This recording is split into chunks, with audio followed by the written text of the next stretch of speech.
Hey guys, and like 3 girls, I see you ladies. I'm Jessie, welcome back. And a little bit ago, I actually mentioned potting in one of my previous videos, and a bunch of you came back and asked me to do a video showing how to pot. So make sure you like, comment, subscribe. YouTube has been exceptionally problematic this past October here, so if you doubly want to be sure you're notified when new videos go up and I'm doing things, you can also follow me on Instagram. I am active on that and make sure everything's on there.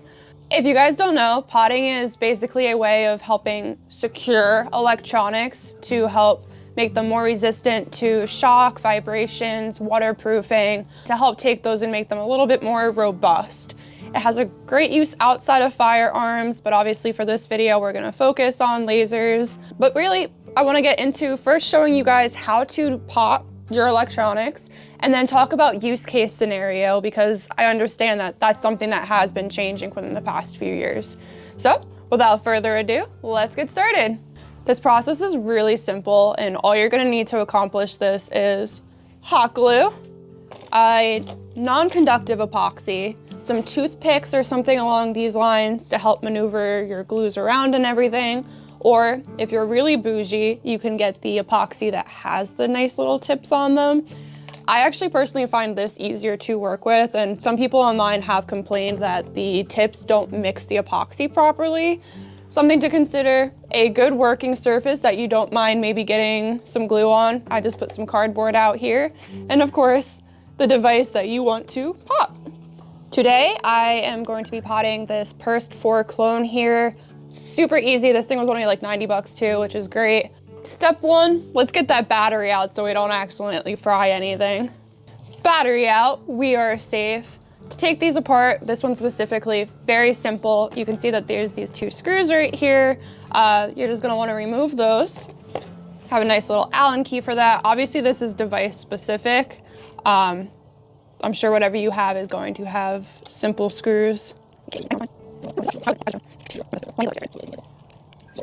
I have the 2 screws here out. The next part here is actually probably the hardest part of this whole process, because you need to remove this panel, which is pretty stuck, especially if it's a device you haven't opened up yet. It might have some glues or something help holding it in.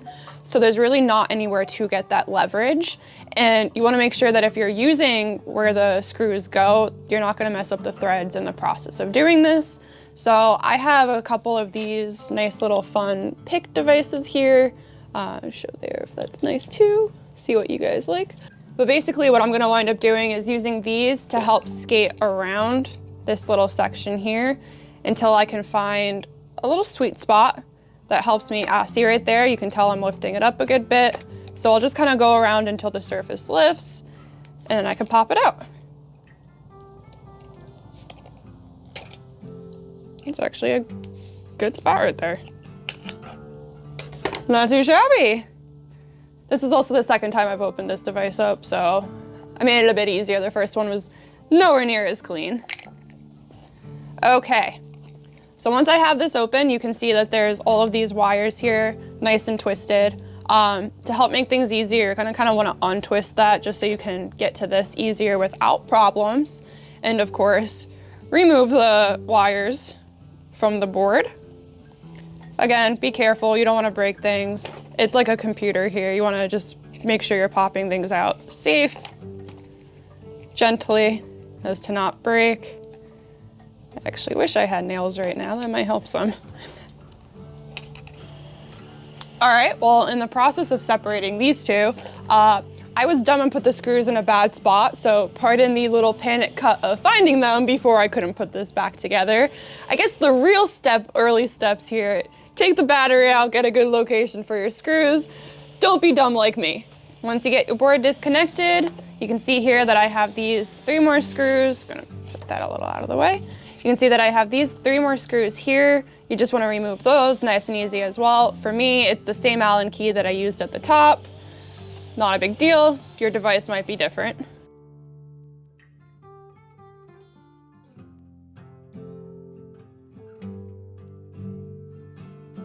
Once you have those screws removed, very easy to disconnect the board from its little housing here. What you want to do at this point is kind of locate areas that you want to protect during the potting process. That's what your hot glue is for. You want to find any spots that are going to be sensitive. So like inside the housing here where the electronics connected, your screw holes area, the buttons here, you don't want to epoxy the buttons. Even too, maybe somewhere inside the actual case itself, spots to consider. So look around those areas, not just the board itself necessarily. And then I can note here too, so this one came with this little glue here that's actually pretty soft. You can see that that's squishy as hell. I'm gonna take that off because I don't think it's necessarily as reliable as I'd like. I trust what I can do more. So if you have stuff like that, it might be easy just to take one of your picks or something and start peeling it away. Areas to consider, look around. Next step, could be a little daunting, but don't worry. You basically want to take your hot glue and you're going to use this to build walls around anything that you want to protect. So little screw holes here, you can just dab hot glue right into those. Those are easy to pick out because they're holes. But around here where the electronics, the wires are going to connect with the board, you don't want to get in there. That's going to be a nightmare, bad time. So you kind of want to take and build a wall along the side so that when you pour the epoxy, it's protected and can't come in. Nice and quick. Gonna start with these little holes. They're easy. Whoop. You don't need to oversaturate these. A little glue goes a long way.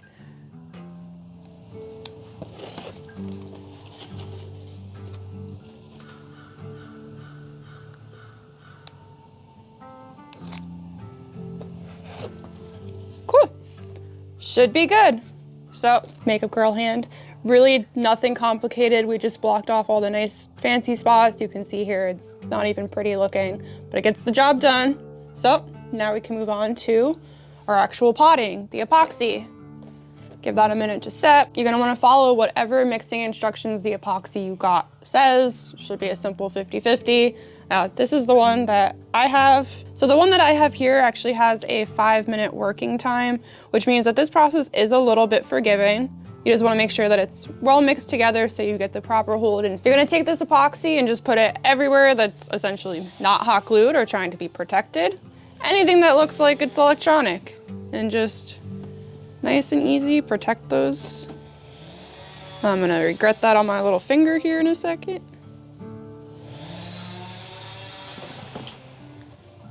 But really, I'm just keeping everything in place so that I can ensure there is no movement.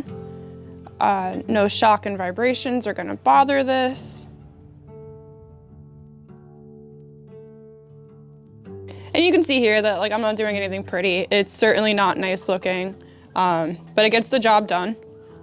You don't have to worry about being fancy and nice as long as you're not putting where you shouldn't.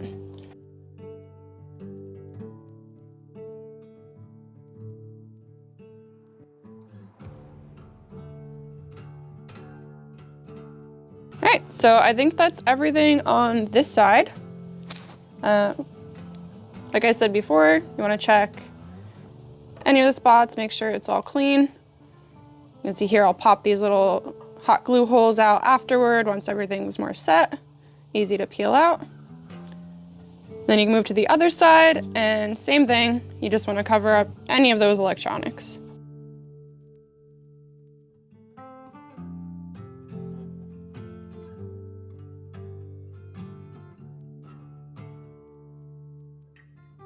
Well, that should be everything. Just basically gotta let that set.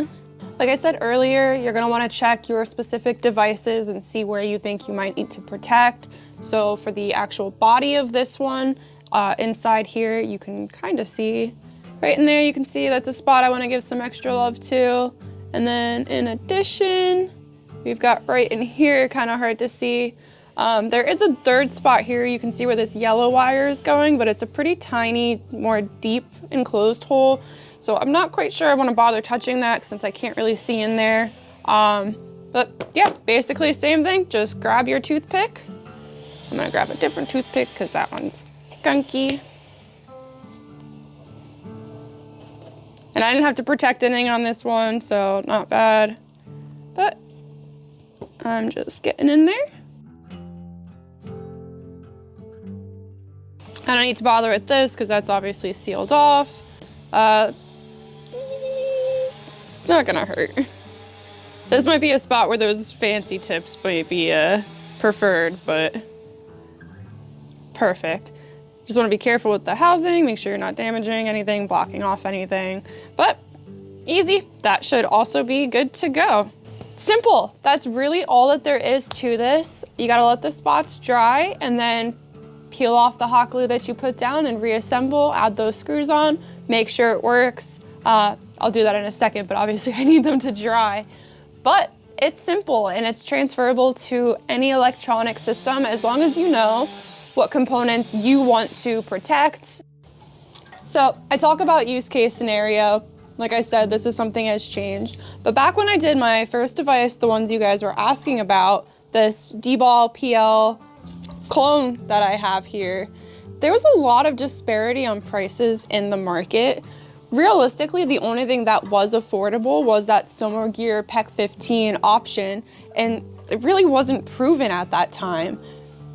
So potting made a lot of sense because the alternatives were something along the lines of $500 to $1,000. And in the low end of that spectrum, there was still a really decent chance what you were buying was going to be missing like IR or visible light, which meant either way, you're still gonna be spending more money on top of that to have a full setup. At the time of doing this, it made a lot of sense financially. This sucker right here is proof that this method actually really works. At this point, it's got like, what, 1,500 rounds on. It's been sitting on my Strybog normally.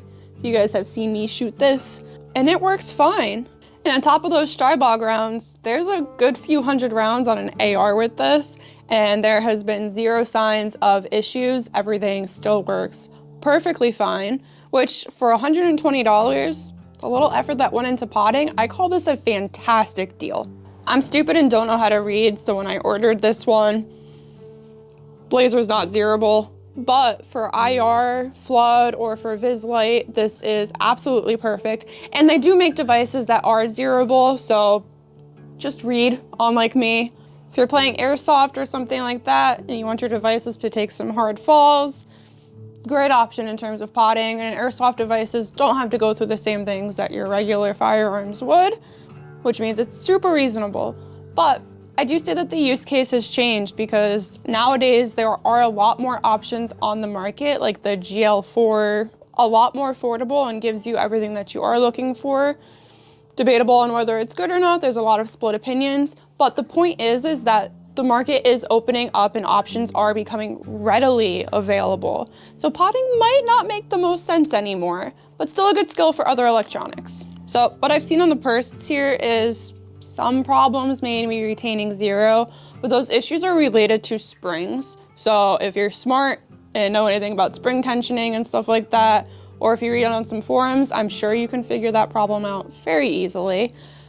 But any issues that might come out of sequential rough handling, potting fixed perfectly. And otherwise, these are really solid devices. And you can see here that I got it all put back together.